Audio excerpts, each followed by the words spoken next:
Now we're going to hear from, come on up, Ramona Trevino, all the way from Texas. Let's give her a round of applause. Praise the Lord for the good things he has done. And I was running around trying to keep up with Ramona yesterday. We were running around St. Paul, and she spoke after Mass last night. Also, we did a podcast yesterday with a friend, Lucky.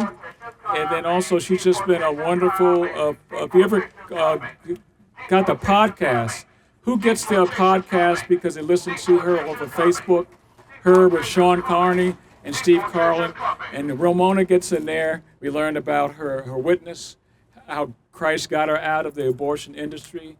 She's a tremendous woman of God, a grandmother, a mother, and a wonderful wife. And so let's give her another hand again. Ramona Trevino from 40 Days for Life. Let's give it up. Amen. I may be too short for this. Good evening, guys. Thank you so much for being here. It's an incredible blessing to be here in Minnesota, to be witnessing and sharing a bit of my testimony with you tonight.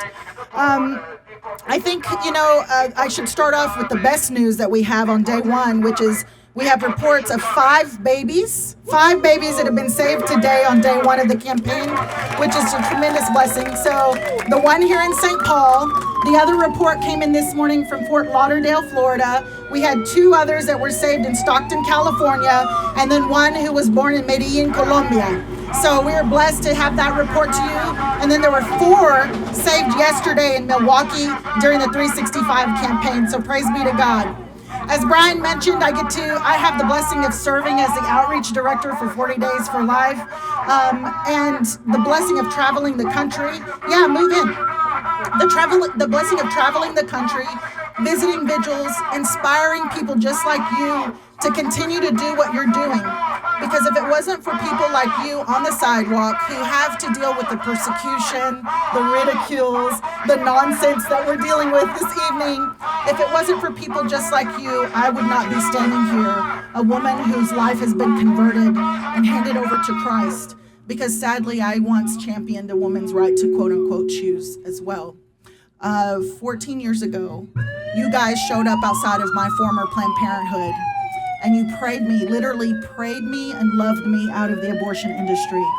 And as you can imagine, a lot of people ask, the most common question I get asked is, how did you end up there in the first place? And it's taken me a lot of years to be able to peel back the layers, so to speak, and really be able to figure out how did I end up at Planned Parenthood. And I think that answer really should resonate when we think about everyone who chooses abortion, people who are hurting, obviously broken in our world. And the truth is, and what I discovered is that Satan likes to exploit our pain. And that's exactly what he was doing to me. I was vulnerable, and I didn't know I was vulnerable. At 16 years old, I became pregnant, and praise be to God, I chose life for my daughter, had her at 17 years old.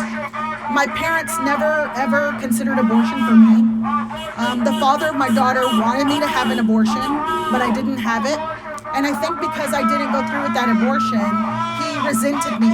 And then he subjected me to many years of abuse. And being in that abuse for so long, I finally, praise be to God, found the courage to walk away from that toxic, abusive relationship. But I had not been healed from those wounds. I just suppressed it, like oftentimes we do. I suppressed that brokenness. And again, we're vulnerable, and Satan finds his way to capitalize on that vulnerability, to capitalize on our brokenness and our woundedness, and to also capitalize on our own personal sins. And that's how I got involved with Planned Parenthood, because I thought I was helping women. I thought I was helping women to avoid being in relationships like I had once found myself in. I thought I was helping young girls from getting into unplanned pregnancies with men who were no good, right? And so I justified my position working for Planned Parenthood because we didn't perform abortions on site. And so I thought, well, my hands are clean, right? The abortions are taking place elsewhere. I'm only referring them for it. Somehow I thought I was helping prevent women from getting abortions and amongst other things. But the truth is I wasn't helping. And I did have blood on my hands.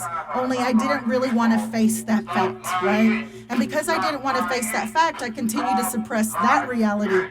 So then you have layers upon layers of pain and brokenness, right, that you're not facing, you're not dealing with.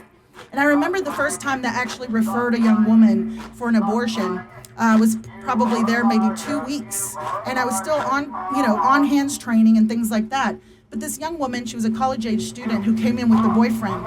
She was pregnant, and I walked into the room and I said the thing that you don't expect a Planned Parenthood employee to say to a woman, right? And I said, "Congratulations, you're pregnant."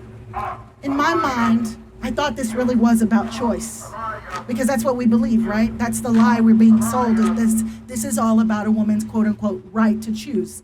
But the reality is that inside of Planned Parenthood, they don't believe in choice.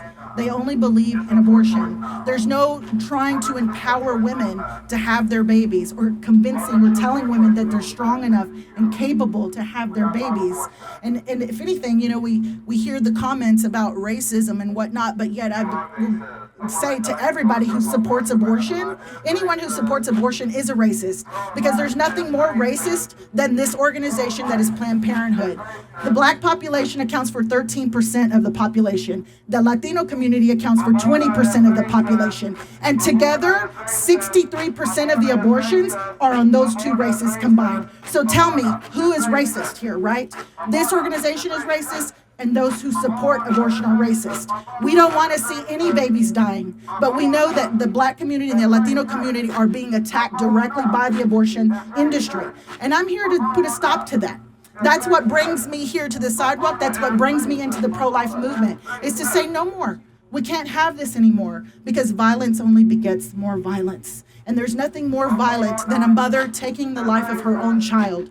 As St. Mother Teresa reminded us, that if a woman can end the life of her own child, then what is left for us then to kill one another, right? And so for those 3 years, I put blinders on. And I didn't want to see the reality of what I was complicit in and involved in. And I thought, oh, this doesn't affect me. It's happening elsewhere. It's not happening in front of me. So I ignored all the pain that I was creating in the lives of these women who I referred for abortion. Day in and day out, I tried to ignore it. And I tried to just pretend that it didn't exist. But yet, our souls say otherwise. That conscience, that heaviness, that burden, it weighs on you, because you know deep down inside, we weren't created for this. We weren't created to support death, but rather to bring up life, right? A culture, and build that culture of life. And so what happened? This is where I tell people there is no human explanation for what happened, because I was so much a champion for a woman's right to choose, that the only explanation is a divine explanation. It's kind of funny when I think back to 14 years ago about how God worked in my life, and it's really, there's no other way to explain it other than God himself and the Holy Spirit coming into my life and just really turning it upside down. And the way that God first reached me was through me stumbling upon Catholic radio for the first time. I had no idea that Catholic radio existed. So this was right before Christmas of 2010. And no coincidence, that's the season of Advent, the season of conversion. And so, I don't think there's any coincidences with God whatsoever. So I stumbled upon Catholic radio one night. And on that program, there were women who were calling in, talking about their abortion experiences. And what struck me is I had no idea that Christian women had abortions. And so that really was like, wow, like it was kind of jarring to me, because I thought, wait a minute, how can you believe in God? How do you reconcile that with, having an abortion? So I'm hearing these comments from the women, and it just resonated with me.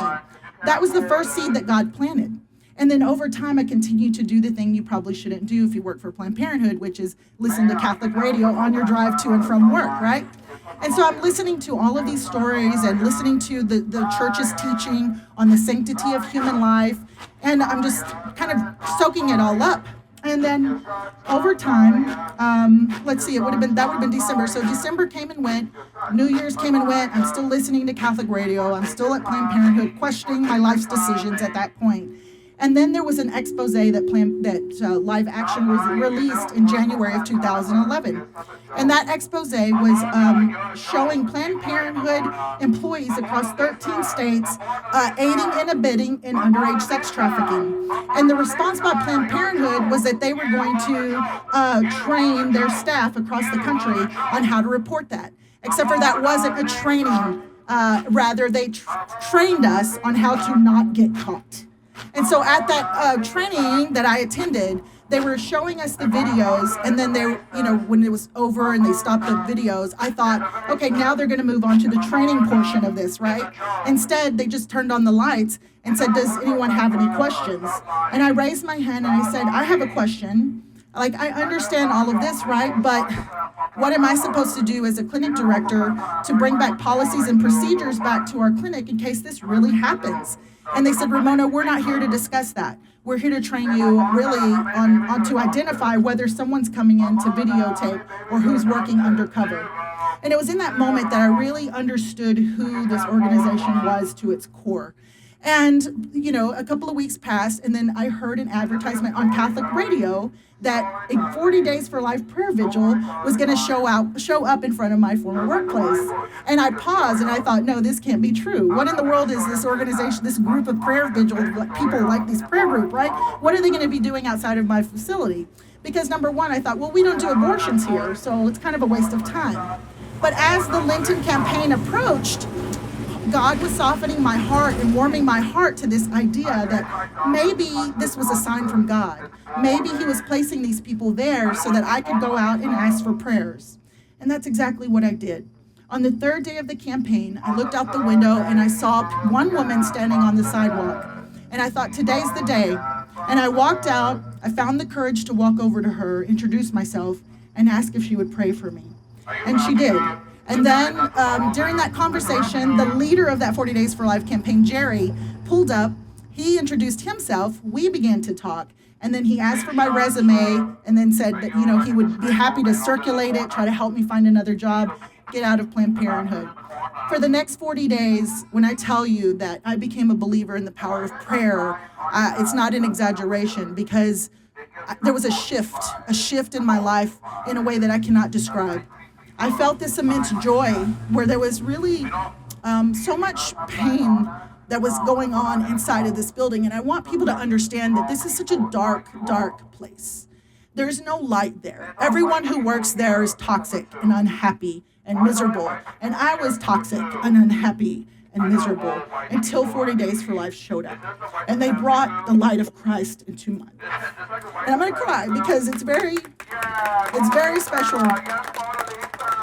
Because I know what you deal with. I know what I deal with, right? We all deal with it. But it's worth it, right? It's worth it. Because at the end of that 40 Days for Life campaign, God moved so swiftly, so powerfully, that I ultimately took a leap of faith and quit my job. And little did I know that resignation would end up leading to the closure of that Planned Parenthood that I once managed. Just 3 months after I resigned, that facility shut down. And I was invited back to the sidewalk. So we closed down on I quit on May the 6th of 2011, and then it shut down in August 17th. And so I was invited back by David B. Wright at the time. He invited me out to the sidewalk, to share a few words. And I was out there for like 10 minutes. I shared a little bit of my testimony. And we were celebrating that closing rally. And they uploaded that video to the 40 Days for Life website.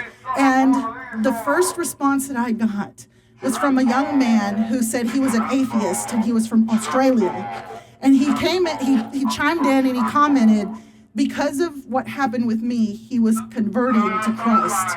And I realized at that moment the power in our conversion stories, and that I couldn't be a gatekeeper of this story, that I couldn't just go on and move on with my life as if nothing had ever changed. And God had touched me so profoundly that I knew that I had to use my voice to defend the unborn. There's no way that we can keep this to ourselves. And we have an obligation, a moral obligation, to defend the defenseless. We're the only ones who are going to do it. If not us, then who? And I believe that we were all born for such a time as this. And I know that I was. And I know that God gave me this powerful testimony, this story, this difficult upbringing even that I had, so that I could help other women who are going through difficult times, women who are going through the similar crisis that I was going through. I didn't grow up in some Leave It to Beaver home. My father was an alcoholic for most of my life. He was in and out of prison, and then he ended up dying not too long ago. And it was really hard. And yet through all of that, even through all of that, Satan still tried to convince me to stop speaking. I thought to myself, like, what's the point, right? I couldn't reach my own father or try to help convert my own father. Like, how could I do that in other people's lives? And I realized that was really, truly the voice of the enemy. Get behind me, Satan, right? Like, that's what we have to do up every day. Get up in the morning and say, get behind me, Satan. Because we know that if we're being persecuted, if we know we're being attacked, it is because we are doing good in the world. And I won't stop. I will live the rest of my life doing this until the day that I die, because I realized that I did have blood on my hands. For as much as I wanted to convince myself that I was not complicit in the deaths of those unborn babies, I realized that I did. And God revealed that to me, as difficult as it was. You can only imagine what that's like, to carry that type of burden, to realize that you were complicit in taking the lives of innocent babies. But not only the babies, but the mothers and the fathers that would forever hurt and feel a lifetime of regret. Even if they don't feel it in the moment, you know that eventually that pain is going to come. And so I had to, in a sense, try to reconcile that, right? That I was involved in that pain, in breaking up the families and hurting other women. And I refused to ever hurt another woman again. I refused to stand by and be quiet and be silent while more babies die and while more men and women hurt with the brokenness and the pain that abortion brings into their lives. And so that's what we are doing here for the next 40 days. We're here to be a peaceful and prayerful and loving witness, to be the hands and feet of Christ, because that's what I witnessed 14 years ago in front of the Planned Parenthood that I once managed. I witnessed Christ embodied in people just like you, ordinary people.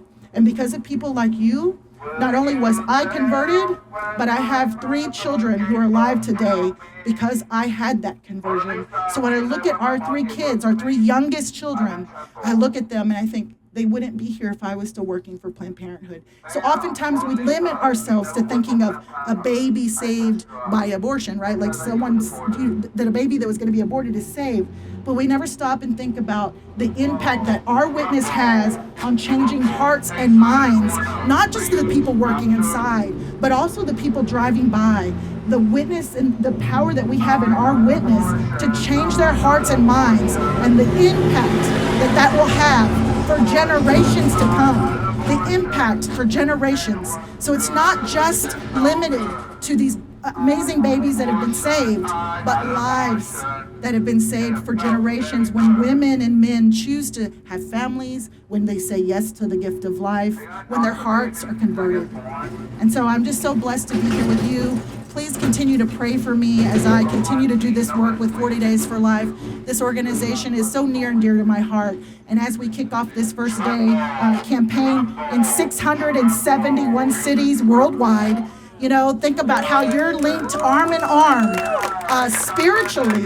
When you're out on the sidewalk, you are there linked arm in arm spiritually with people all over the globe. And I think that is the beauty of 40 Days for Life. The beauty that we bring, which is our love, our peace, our witness, but also the prayers. Our prayers are not wasted. I know oftentimes we can be tempted to think, you know, is anything I'm doing out here making a difference? And I can tell you 100% yes. And that you may not witness it with your own 2 eyes, but it is happening. And I'll close with this statistic. We had a Pregnancy Resource Center director from Lakeland, Florida, who said that their serving of women who come into their Pregnancy Resource Center had gone up 27%.